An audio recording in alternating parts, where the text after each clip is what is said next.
So, our first confirmed case of COVID-19 was announced yesterday afternoon. We had the Director General of Health, Ashley Bloomfield, on the programme after 8. And I hear there's panic buying in Auckland. Mind you, if I'd woken up to the New Zealand Herald screaming front page this morning, I might have indulged in some panic buying myself. Shoes, for example. Anyway, Dr. Chris Smith is consultant virologist at Cambridge University and one of BBC Radio 5 Live's Naked Scientist. He joins us again to answer some of your questions about COVID-19. Many of them have come in. Morning, Chris. How are you? Morning. I'm well, thanks, Kim. Thanks for having me back. It's a pleasure. Let's talk about the vaccine for a moment. News from both the United States and from Israel that a vaccine could be ready in 90 days. What do you think? Well, I was having a chat about a week ago to Cambridge University's Jonathan Heaney. Jonathan Heaney works on coronaviruses, and he and his colleagues have built a system which would enable them to assemble various proteins so that they could be used to make vaccines. And when I say assemble, you have to be careful with coronaviruses and making vaccines against them, because if you're not careful, what can happen is that you can actually make the viral infection worse in a vaccinated person.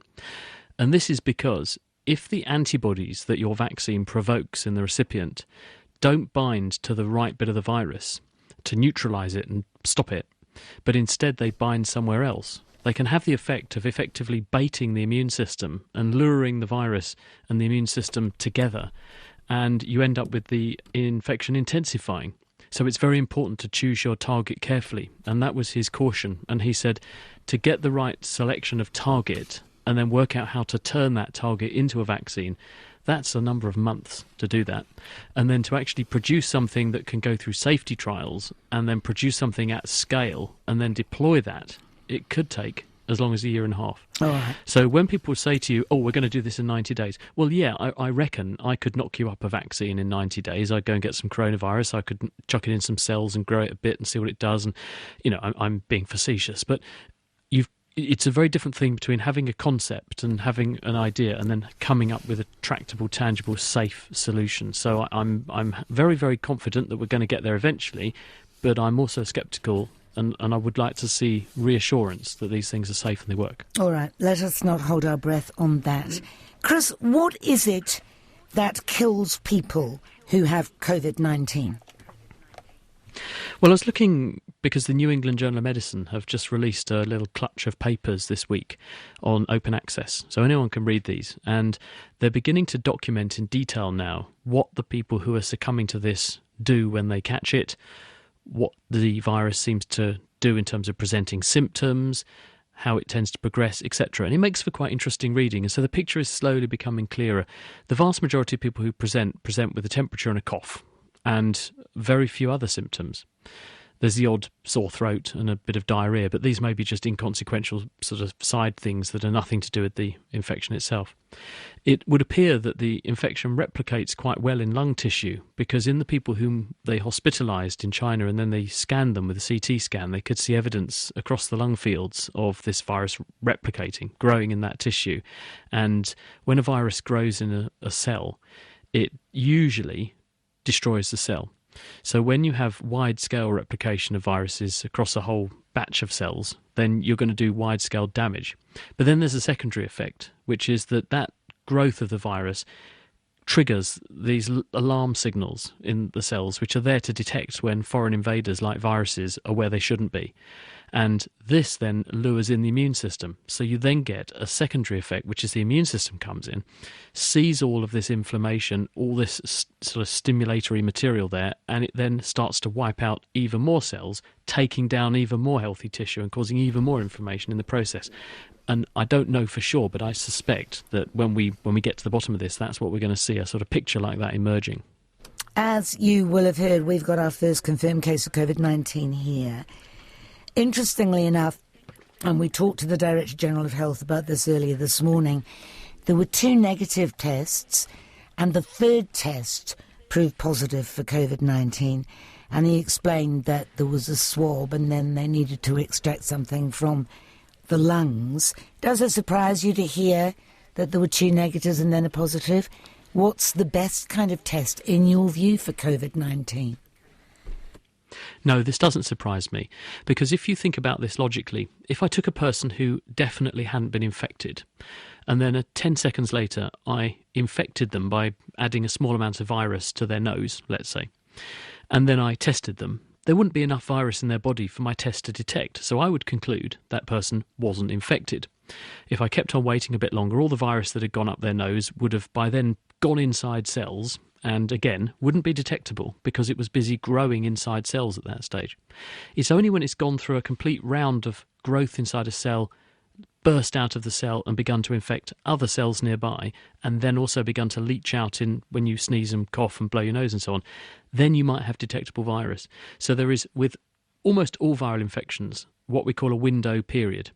And the really classic example of this is HIV, because when a person has a risky encounter, let's say, and they then think, I feel rather worried about what happened last week, yesterday, whatever, they'll often go to the doctor and say, can I have a test to reassure myself? And we have to say to them, no, because at this very early stage, there's not enough virus in your system, even if it is there, for us to detect it. And it takes maybe 6 weeks before we can do some kind of test that will begin to detect with very sensitive tests the first inklings that that person might be infected, and we won't know for absolute sure until perhaps 3 months. What? No, it's the same with this. But our quarantine period is only 14 days.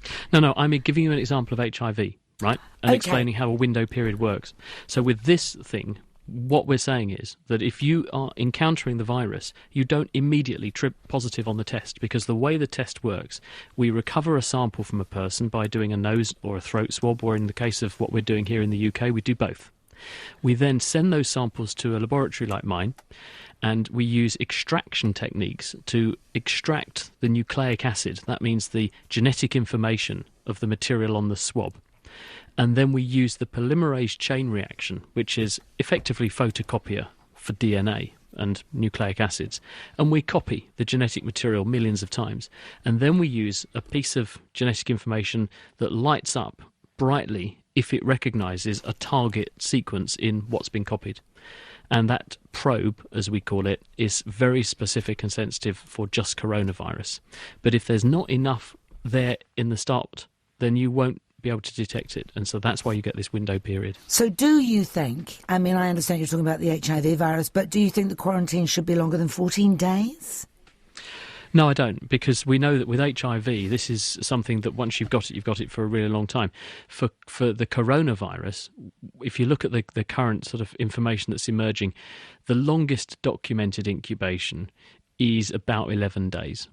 So by taking 14 days, as far as we can tell, and there are always exceptions in medicine, so you've got to couch this with a sackload of salt. But as far as we can tell, taking an 11-day incubation, 14 days should be safe. In fact, the median incubation for the cases declared in China was 7 days, with some of them as few as 4, one documented case, 1 day. So the incubation period, and therefore the quarantine period we're using, I think is relatively strong. It's relatively well informed. Is it possible that some people may be experiencing no symptoms but can still be infectious, and consequently the numbers that we are hearing about the number of cases could be the tip of the iceberg? Yeah, I absolutely think that. And I think one of our first conversations, we touched on this whole idea that there is a clinical iceberg, and that what we're detecting and what we're seeing and the very visible manifestations in the people with more dramatic symptoms, that's the tip of the iceberg above the waterline. But below the water is an enormous body of infection, burden of infection, and we can't see that. But in fact, it's encouraging if that is there in one regard, which is that if there is an enormous number of cases, then the number that are severe as a proportion of the whole is much lower, which means the risk for the average person is therefore lower.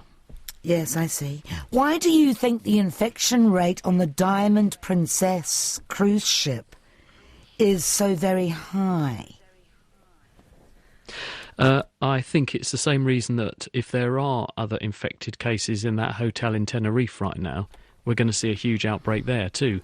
Because It's very difficult to contain a virus in a hospital with rigid, stringent, very careful infection control processes. We still get outbreaks in hospitals, despite the fact that we all know what we're doing, allegedly. We all have the right equipment. We all have people very, very rigidly confined to, isolation, etc. And we still get spread of agents around hospitals. On that cruise ship, having spoken with, and heard reports of what the people on there were up to, they were wandering around, they were associating with each other. In the hotel in Tenerife, one commentator said they counted 280 people on sunbeds yesterday, none of them wearing masks. It's the same on the boat. When you've got people who you can't keep people in what amounts to a wardrobe for 2 weeks with no window, which is what some of the cabins on there were effectively like. You just can't do that. People would go mad. This would be cabin fever in a different respect, and they would be wanting to kill each other for other reasons. So, I don't think that was very well done, what happened on that boat. There were people wandering around all over the place. I don't think that they actually enforced it the way they should have done, and I think probably people were probably exposed rather than protected from infection. If an individual has COVID-19 on an aeroplane, does the air conditioning system not spread it around the cabin? Well, there is that possibility, but people have studied, not for this new virus, but for other viruses that spread in exactly the same way, like the flu, for example. We've studied this in a lot of detail because obviously this really matters to airlines, because if they could be accused of infecting someone with something like this, then that would be a medico-legal problem and they would potentially be in court. So they have investigated this sort of phenomena, and it looks like actually your risk if you're elsewhere on the plane is very low unless you're sitting really close to an infectious case, because the air is changed very frequently on the aeroplane, but actually the amount of spread of a virus, it tends to be close to where you're sitting are the people at most at risk. The biggest risk, and in fact the elephant in the room here, is actually the airport. Because when you're at the airport, you're rubbing up against thousands of people. When you're on the aeroplane, you're only in contact with, a few hundred on average. In the airport, it's literally thousands, and not just those thousands of people who are sharing air. They're all touching the same surfaces, fingerprint scanners, the boxes that you load and unload your stuff into to go through the X-ray machines. All that contact, all those surfaces, all that shared air, all cooped up inside unventilated, because there's no windows open, there's no sunlight coming in, so it's all shared air, not very nice, and therefore that's a high risk for spreading stuff. And at the other end, you get into similar environments and all queue up in customs and stuff, and you're really jet lagged, especially if you've gone, say, London, Auckland, and as a result, if you're really, really jet lagged, your immune system doesn't work properly, so you're much more likely to catch something under those circumstances anyway. This leads us on to another question, actually. We've ruled out vaccination as the realistic solution anytime soon.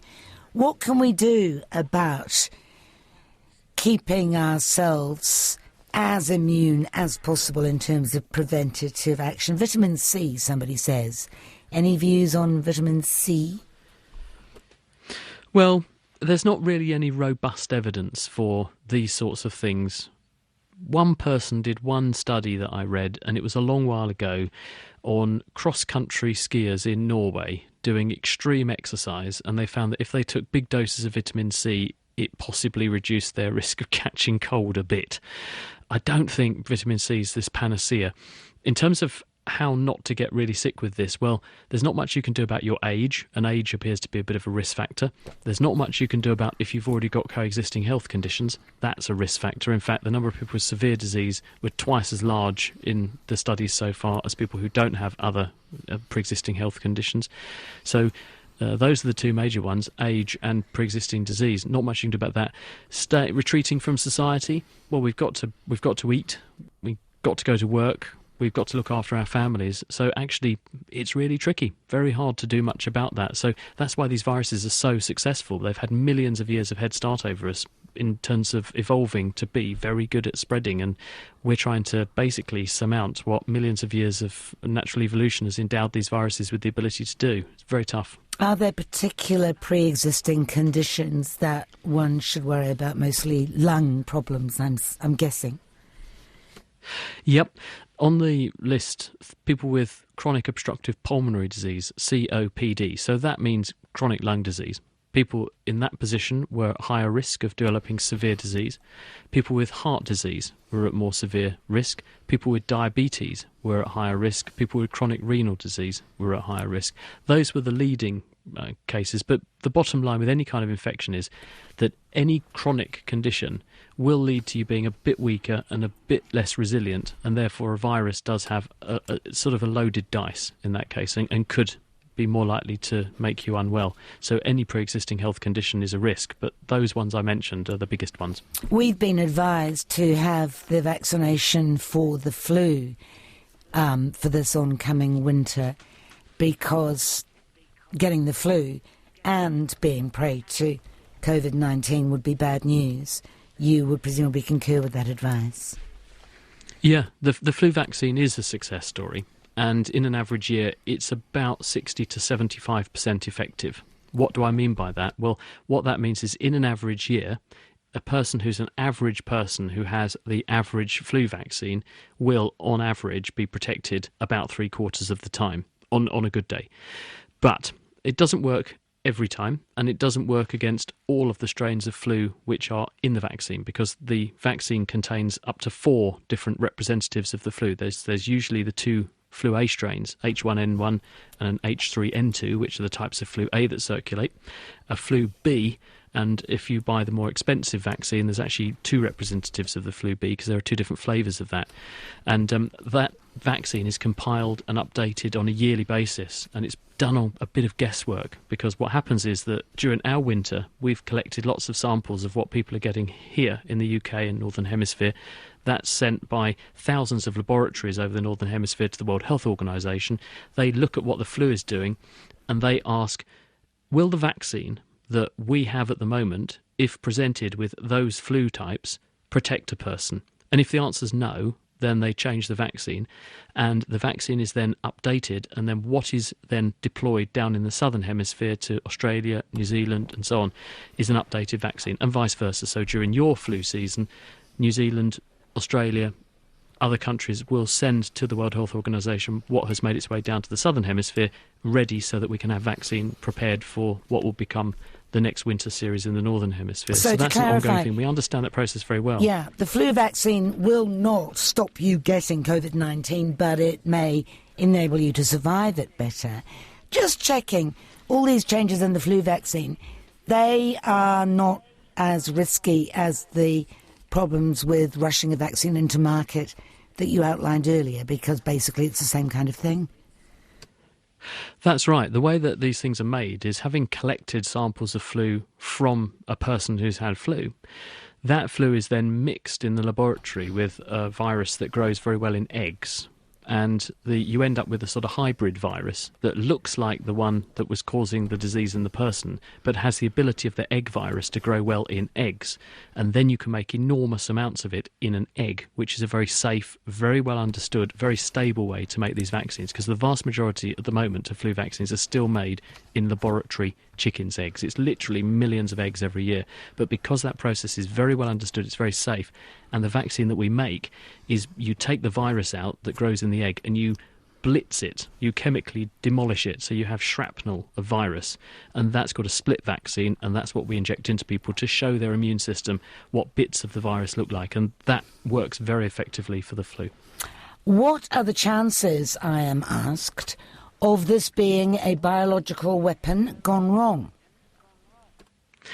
I'd say next to zero, because although that's theoretically possible, and actually I think if that were going to be the case, some other nutcase would have probably done this, and they haven't. And what stopped them doing this? Because it's not hard to make terror weapons, and I've read published papers where people have shown a few simple things you could do to a common virus and weaponize it quite nicely.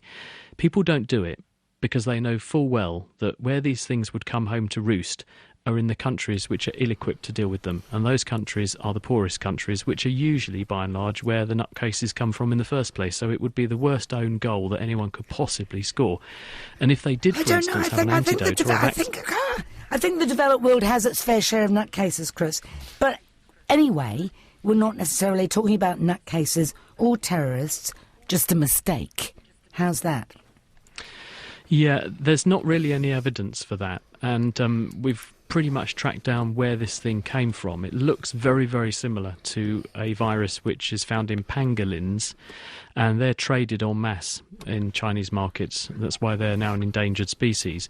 And the samples of the virus we have from Ground Zero at Wuhan, and also the samples that are spreading in the people, showing that the two are connected, that's very similar to this pangolin virus, and that's very similar to a bat coronavirus. So I don't think anyone engineered this. I think this basically is doing what SARS did 15, 20 years ago. All right, that's an unnecessary conspiracy theory then, you would say. Occam's razor. Yeah, I mean, for the reason I've outlined, which is that it would, if someone were doing this with nefarious intent, they would do it having invented the vaccine already. Now, if they were bright enough to invented the vaccine, then they would already be selling that vaccine because they'd see the opportunity to make a quick buck, and they'd have also deployed it to all the people who needed protecting. And we haven't seen anyone orchestrating a mass vaccination campaign at the moment, so I just don't believe that that's the case. We have had various queries about travel. I don't know whether you can generalise about this. For example, we've had a text from an American planning to come to New Zealand in 10 days' time. Should they cancel, or is the risk low? I mean, I suspect we should be more worried about them coming here than they should be worried about coming here, if you see what I mean. Isn't that the case? Yep. Yeah, I concur. There's more action in America, and you should worry about that for more reasons than just this. I'm just kidding. No anti-American sentiment. I'm just kidding. No. But no, but America's a bigger place, and with a lot more travel flux. And many more nutcases. A lot more people. Oh, well, that too. One of them quite high up in the government. And the point about that is that you've got a lot of people flying into the country, and therefore potentially bringing this in via all kinds of routes. And it could well be that there's an undercurrent of infection spreading through America in the same way as I suspect there is in pretty much every country on Earth now. That's why what happened in Italy happened. Scientists estimate that the outbreak in northern Italy had probably been smouldering on for quite some time, maybe a month, before we saw this more explosive set of numbers appear when it got found and detected, and there was the concern last week or last weekend. I suspect the same is true in pretty much every country. So America, with that kind of density of population, travel flux, etc., big international travel hub, they're probably much more likely to send you cases than the other way around. They might need to be worried about being stranded somewhere, do you think? Well, look, there are worse places on Earth to be stranded than New Zealand, of course. That's quite right. A couple in their early 70s, and I mention their age advisedly, I think. A couple in their early 70s are booked to go to Chicago and Germany and Canada in mid-April. What would you say to them? Should they go? Look, at the moment, we've got no reason to suspect that the risk is any higher in these other places than it is at home at the moment. You have to sort of weigh these things up. The travel advice I would give to somebody who was, say, a very young person who had no prior health condition, no other health problems, would be probably a bit different than the health advice I give to someone who was older anyway, because everyone is more at risk the older they get from anything. But at the moment, the places they're talking about travelling from to don't have outbreaks of disease. Presumably they've got to stop over somewhere, so they might want to think about the route they're going to take. I wouldn't possibly go via Singapore at the moment, for example. If that can be avoided, that would be the best option. You probably wouldn't. You'd just go West Coast US, wouldn't you? And then on to Chicago. So I don't think there's really any major risk there at the moment, but that may change, and we just have to be prepared to adapt our plans as more information and this outbreak emerges. How long does the virus live outside the body, on surfaces, for example?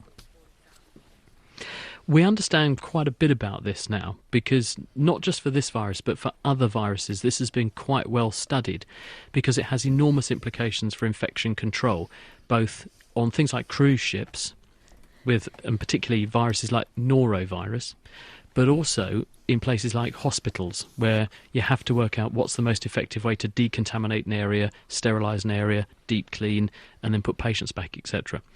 Now, for things like the flu, and the reason I'm referring to the flu is that although these are different viruses, the flu and this coronavirus, they're different families of virus completely, they nonetheless are structurally a bit similar, in the sense that the flu virus particles have around their outside an oily coat, which is called the envelope. So do coronaviruses. Now, why that matters is that can be easily broken apart by a number of factors. how dry a surface is, how much sunlight's there, whether or not there's any alcohol used to wipe down or swab down a surface, or soap and water, etc. So those sorts of viruses are quite fragile. So when they come out of the body, they don't last for very long in the environment. So as far as we can tell at the moment, this is behaving a bit like the flu, and the flu on a surface lasts for not more than a couple of days. On clothing, similar, but actually the time is measured more in minutes and, few hours rather than days. Norovirus, on the other hand, to give you a comparison, is weeks. So it's relatively easy for this thing to clean it out of the environment once the source of infection is removed.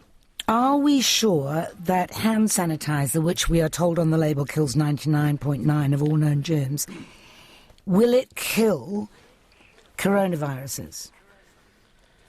Well, it'll kill them on your hands, but not in the air, of course. No. And that's the point, that yes, you can only achieve so much by washing your hands. But I would say to people, these hand gels, they're very expensive. Soap is very cheap, and in head-to-head trials, people have actually done the trial and they've compared how good is soap versus hand sanitizer, when, of course, soap and water are available, and I appreciate they're not always, so, I accept that. You can't beat soap and water. You cannot beat soap and water. It's the best. I'm glad you said that, because people are panic buying hand sanitizer here. Yeah, go and buy a bar of soap. If you've got access to soap and water, it smells nice, and it won't make your sandwiches taste horrible. That's why I prefer it in the hospital when I'm doing my rounds. But it is really good. And in studies where people have looked at, say, recovery of various bacteria and viruses from people's skin, soap and water outperformed all of those hand sanitizers. The hand sanitizers, if you've got them and you've bought them, they will work against this virus because, as I said, it has this oily coat called the envelope around the particles, and alcohol, which is what's in the alcoholic hand sanitizer, is there at a sufficient concentration to disrupt that coat. And once the coat is broken apart, the virus is no longer infectious. I mean, the advantage of hand sanitizer, I suppose, is you can carry it with you in a wee bottle and squirt it on. Yeah, it's a bit more inconvenient carrying the kitchen sink around, that is true. But if you're in your house or at work, for example, and you want to just go and wash your hands with soap, you don't need to feel that you are at higher risk through having done that. You've probably done it better than someone who's used hand gel. People are saying, why are we so panicked? This is one specific text that's come in.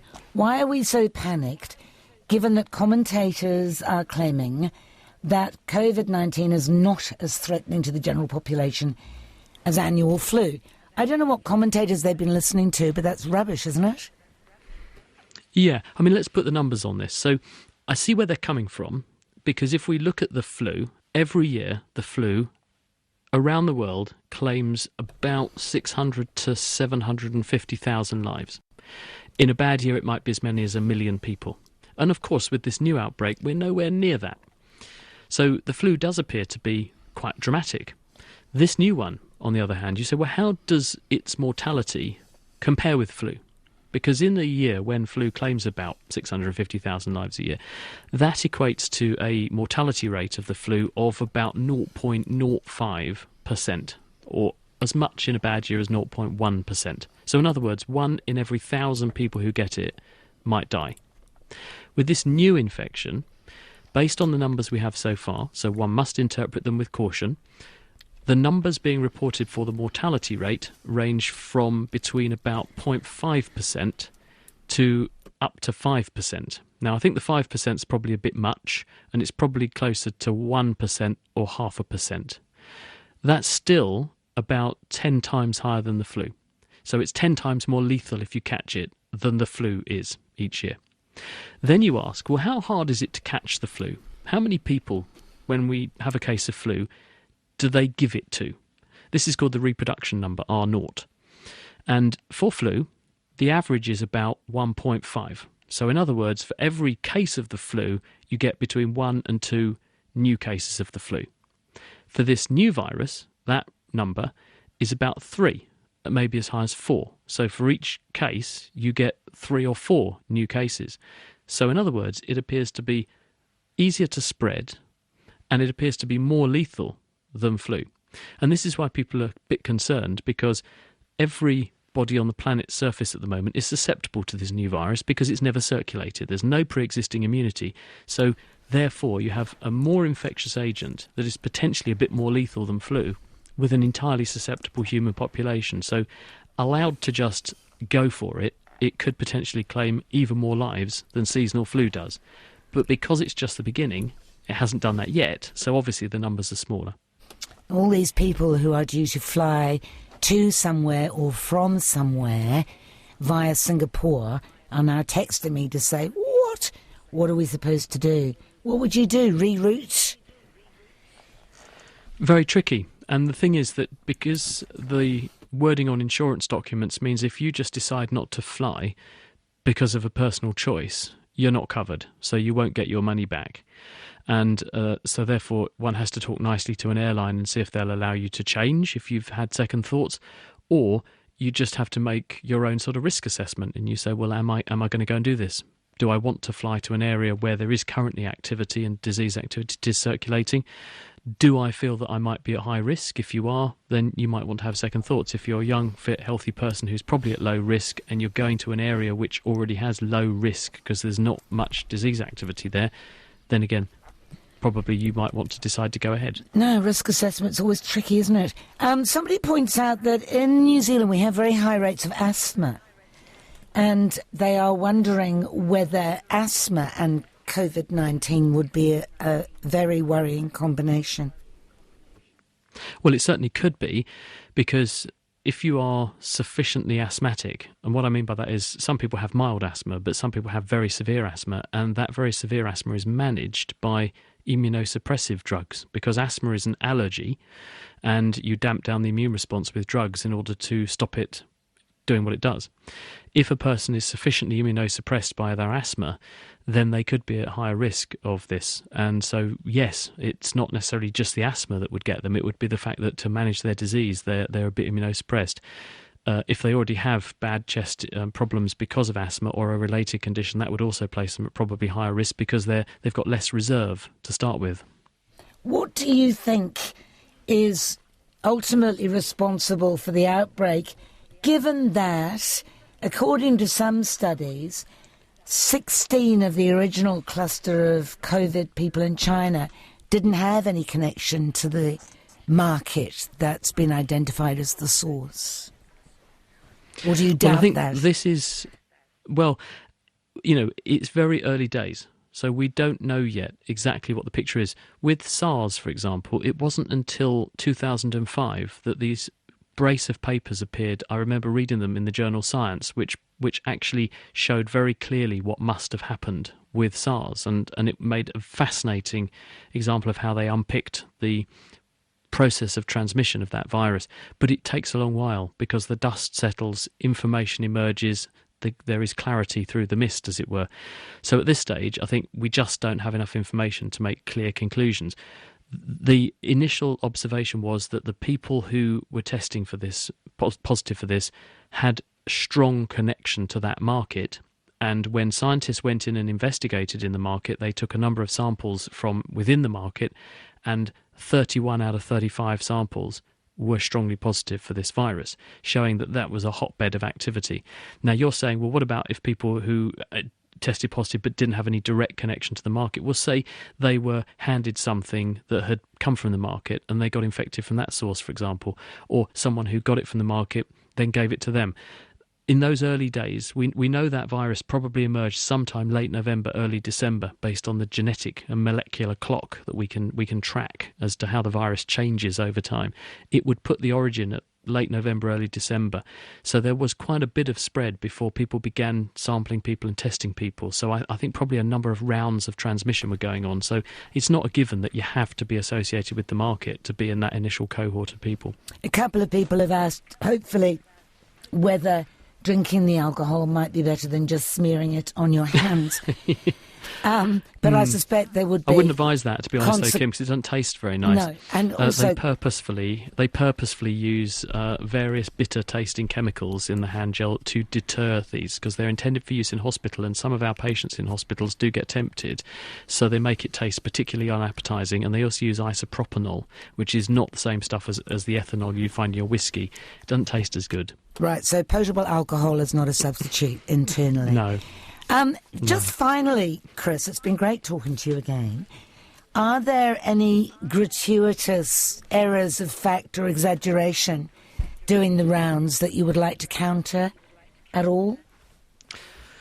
I think the face masks one is the one that's got my goat the most. Yes. Because the people who are making these things are cashing in like there's no tomorrow on that industry, along with the hand sanitizer people. I mean, they're doing very nicely, thank you. They're cleaning up nicely, I suppose you could say. But the face mask business is a terrible con, really, because I think if you look at the data, there's no evidence that these cheap and nasty face masks that you buy for sanding your floor or laying loft insulation do anything whatsoever apart from empty your wallet. And you'd be better off just pop to the pub, buy a beer, and A, it'll probably cost you less, B, it will probably be much more enjoyable to get your mouth around that, and C, it will probably give you equivalent protection against this virus. So if you're going to wear a face mask, do it properly or just don't do it.